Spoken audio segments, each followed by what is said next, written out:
పండగ చేసుకో అనే డైలాగ్ ని మనం తరచూ వింటూ ఉంటాం. అలాంటిది పండగ చేసుకో అనే డైలాగ్ కి ఒక పర్ఫెక్ట్ మీనింగ్ ఇచ్చింది మోదీ ప్రభుత్వం అని చెప్పొచ్చు.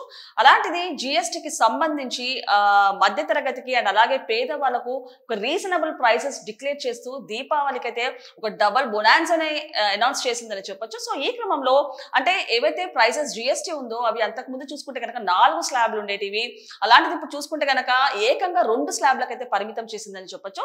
సో అంతకుముందు 1828 తో 4 స్లాబ్లు ఉన్న జిఎస్టికి ఇప్పుడు చూసుకుంటే కనుక 518 అనే 2 స్లాబ్లకైతే ఫైనల్ గా తెచ్చిందని చెప్పొచ్చు. అలాంటిది అంటే యాక్చువల్ గా చూసుకుంటే కనుక ఇది సామాన్య మధ్య తరగతి ప్రజలకు ఒక మంచి బొనాన్సా అని చెప్పొచ్చు, మంచి బంపర్ ఆఫర్ అని చెప్పొచ్చు. సో అంటే సుంకాల విషయం చూసుకుంటే కనుక ఇప్పుడు యాక్చువల్ గా నడుస్తూనే ఉంది అని చెప్పొచ్చు. అలాంటిది సుంకాల విషయము వచ్చిన తర్వాత ఇలాంటి డెసిషన్స్ తీసుకున్నారా అని కూడా ఒకవైపు వార్తలు వస్తున్నాయి. కాకపోతే సుమారు ఇది పక్కన పెడితే సుమారు 6-8 నెలల నుంచి జిఎస్టికి సంబంధించి అయితే సమావేశాలు జరుగుతూనే ఉన్నాయని చెప్పొచ్చు. కాకపోతే ఇప్పుడు ఫైనల్ గా చూసుకుంటే కనుక 2 స్లాబ్లని డిక్లేర్ చేస్తూ ఫైనల్ గా ప్రభుత్వం అయితే డిక్లేర్ చేసిందని చెప్పొచ్చు.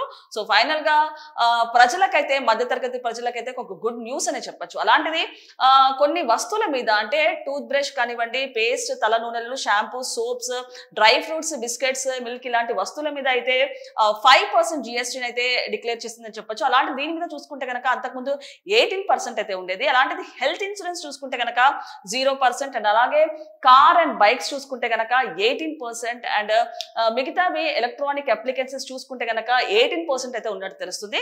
అండ్ నోట్ బుక్స్, షార్ప్నర్స్ కానివ్వండి ఇట్లాంటి స్టేషనరీకి సంబంధించి చూసుకుంటే కనుక అంతకుముందు 12% ఉండేది. అది ఇప్పుడు చూసుకుంటే కనుక ఏకంగా 0 అంటే నిల్ కి తీసుకొచ్చినట్టు తెలుస్తుంది.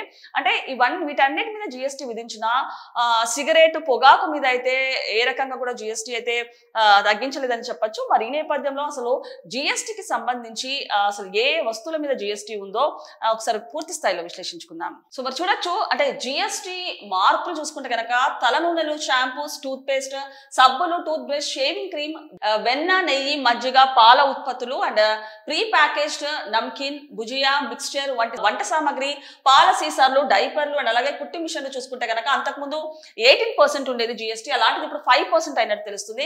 నెక్స్ట్ ఆరోగ్య రంగం అంటే హెల్త్ ఇన్సూరెన్స్ చూసుకుంటే కనుక వ్యక్తిగత బీమా, ఆరోగ్య బీమా, జీవిత బీమా పాలసీలు చూసుకుంటే కనుక 0% ఉన్నట్టు తెలుస్తుంది. అలాంటిది అంతకుముందు చూసుకుంటే కనుక 18% ఉండేది. అండ్ థర్మామీటర్ పరంగా చూసుకుంటే కనుక 5% అయితే డిక్రీస్ అయినట్టు తెలుస్తుంది. And medical grade oxygen, diagnostic కిట్లు, గ్లూటోమీటర్, కళ్ళజోళ్ళు అయితే 5% అయితే డిక్రీస్ అయినట్టు తెలుస్తుంది.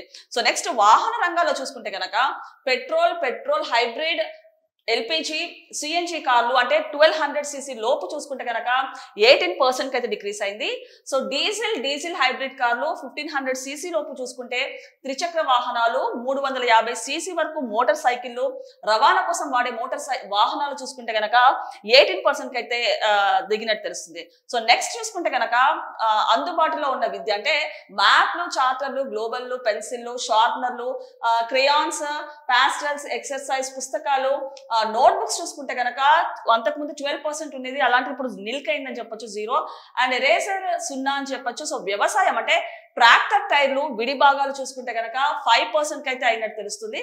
సో ట్రాక్టర్లు specified biopesticides, micro nutrients, drip irrigation వ్యవస్థ, స్ప్రింక్లర్లు అండ్ అలాగే వ్యవసాయ పరికరాలు చూసుకుంటే కనుక 5% అండ్ విద్యుత్ గృహోపకరణాలు చూసుకుంటే అంటే ఏసీలు, ఎలక్ట్రానిక్ డివైసెస్ కానివ్వండి అంటే ఏసీలు, టీవీలు, మానిటర్లు, ప్రాజెక్టర్లు, డిష్ వాషింగ్ మెషిన్లు ఇలాంటివి చూసుకుంటే కనుక సుమారు 18% అయితే అయినట్టు తెలుస్తుంది. సో ఫైనల్ గా చూసుకుంటే కనుక ఇటు ఎలక్ట్రానిక్ అప్లికెన్సెస్ కానివ్వండి అండ్ లేకపోతే నిత్యావసర వస్తువులు కానివ్వండి, ఆరోగ్య బీమా కానివ్వండి, వాహన రంగం కానివ్వండి, జిఎస్టీ పరంగా చూసుకుంటే కనుక ఒక బంపర్ ఆఫర్ అని చెప్పొచ్చు. అలాంటిది ఇప్పుడు చూసుకుంటే కనుక యాక్చువల్ గా పండగ సీజన్ కూడా రాబోతుంది. అండ్ పండగ సీజన్స్ లో కూడా మనకి నార్మల్ గా కొంచెం బంపర్ ఆఫర్స్ ఉంటాయని చెప్పొచ్చు. అలాంటిది ఇప్పుడు జిఎస్టీ ప్రకటించిన తర్వాత మళ్ళీ ఇది డబల్ బొనాన్సా ఉన్నట్టయితే తెలుస్తుంది. సో మరి ఈ నేపథ్యంలో అంటే ఎలక్ట్రానిక్ డివైసెస్ చూసుకుంటే కనుక జిఎస్టీ పరంగా చూసుకుంటే కనుక సో మరి కార్ల ప్రైసెస్ చూసుకుంటే కనుక ఆఫ్టర్ జిఎస్టీ, బిఫోర్ జిఎస్టీ అంటే న్యూ ప్రైసెస్, ఓల్డ్ ప్రైస్ ఒకసారి అయితే చూద్దాము. అంటే మారుతి సుజుకి వ్యాగనర్ చూసుకుంటే కనుక న్యూ ప్రైస్ చూసుకుంటే కనుక 5.29 lakhs అయితే ఉన్నట్టు తెలుస్తుంది. అలాంటిది ఓల్డ్ ప్రైస్ చూసుకుంటే కనుక అంటే బిఫోర్ జిఎస్టీ చూస్తే 5.79 lakhs అయితే ఉన్నట్టు తెలుస్తుంది. So next Maruti Suzuki Swift చూసుకుంటే గనక 5.93 lakhs అయితే ఉన్నట్టు తెలుస్తుంది. అలాంటిది పాత ప్రైస్ చూసుకుంటే గనక 6.49 lakhs అయితే ఉన్నట్టు తెలుస్తుంది. సో మారుతి సుజుకి డిజైర్ చూసుకుంటే గనక 6.25 lakhs ప్రెసెంట్ ప్రైస్ అని చెప్పొచ్చు ఆఫ్టర్ జిఎస్టీ. అండ్ అంతకుముందు బిఫోర్ జిఎస్టీ చూసుకుంటే గనక 6.84 lakhs అయితే ఉన్నట్టు తెలుస్తుంది. అండ్ వోల్క్స్ వ్యాగన్ వర్చెస్ చూసుకుంటే గనక ప్రెసెంట్ అంటే న్యూ జిఎస్టీ వచ్చిన తర్వాత 11.4 lakhs ఉన్నట్టు తెలుస్తుంది. సో అంతకు ముందు చూసుకుంటే గనక 11.55 lakhs అయితే ఉన్నట్టు తెలుస్తుంది. సో నెక్స్ట్ టాటా పంచ్ చూసుకుంటే 5.66 lakhs అండ్ బిఫోర్ అంటే ఓల్డ్ ప్రైస్ చూసుకుంటే గనక 6.19 lakhs అని చెప్పొచ్చు. సో మారుతి సుజుకి బ్రీజా చూసుకుంటే గనక 8.37 lakhs అని చెప్పొచ్చు new after GST. And before GST చూసుకుంటే దాని ప్రైస్ 8.68 lakhs ఉందని చెప్పొచ్చు. అండ్ హ్యుండై క్రెటా చూసుకుంటే గనక 10.71 lakh ఆఫ్టర్ జిఎస్టీ అని చెప్పొచ్చు. అండ్ అలాంటిది బిఫోర్ జిఎస్టీ చూసుకుంటే గనక 11.1 lakhs అని చెప్పొచ్చు.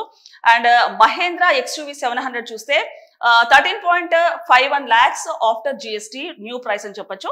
బిఫోర్ జిఎస్టీ చూసుకుంటే కనుక 14.49 lakhs. And Toyota Innova Crysta చూసుకుంటే కనుక ప్రెసెంట్ 8.79 lakhs అయితే ఉంది. అలాంటిది అంతకు ముందు ఓల్డ్ ప్రైస్ అంటే జిఎస్టీ ప్రకటించక ముందు చూసుకుంటే కనుక 9.11 lakhs అని చెప్పొచ్చు.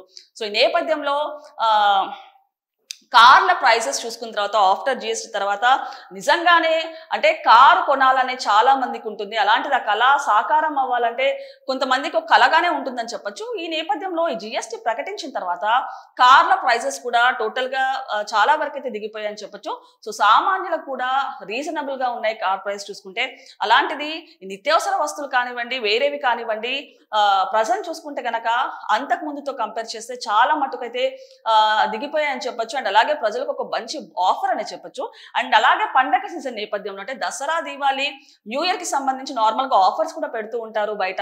అలాంటిది ఆఫర్స్ ఉన్న నేపథ్యంలో ఇలా జిఎస్టీ మరోసారి ఇట్లాంటి బంపర్ ఆఫర్ ఇవ్వడం తోటి టోటల్ గా డబల్ బోనస్ అనే ప్రేక్షకులైతే కైవసం చేసుకున్నారని చెప్పొచ్చు.